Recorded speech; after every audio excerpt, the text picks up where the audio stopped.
ఇంకొకటి వచ్చేసి urinary bladder చుట్టూరు ఉండే మజిల్ ఏదైతే ఉంటుందో ఆ మజిల్స్ కూడా స్ట్రాంగ్ గా ఉండాలి. సో ఆ మజిల్స్ స్ట్రాంగ్ గా ఉండాలి అంటే మనం ఏం చేయాలి?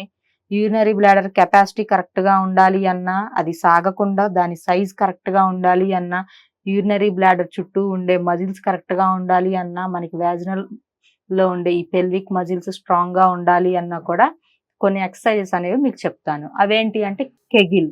సో కెగిల్ అనే ఎక్సర్సైజ్ రెగ్యులర్ గా 15-20 నిమిషాలు ఉదయం సాయంత్రం ప్రాక్టీస్ చేసినట్టయితే మీకు ఈ ప్రాబ్లమ్స్ అనేవి తగ్గుతాయి. అండ్ గుడ్ న్యూట్రిషన్ ఉండే ఫుడ్ తీసుకోవడం, అంటే మంచి హైజీన్ ఫుడ్ తీసుకోవడం, చక్కగా ఆకుకూరలు, కూరగాయలు, పండ్లు, సీడ్స్, నట్స్ ఇవన్నీ తీసుకోవడం, ఫిజికల్ యాక్టివిటీస్ చేయడం, ఇటువంటివి చేస్తూ ఉండాలి. అండ్ ఇంకొకటి వచ్చేసి యోగా, మెడిటేషన్, ప్రాణాయామం, సమ్ ముద్రాస్ ఇవన్నీ కూడా మీరు ప్రాక్టీస్ చేస్తూ ఉండండి.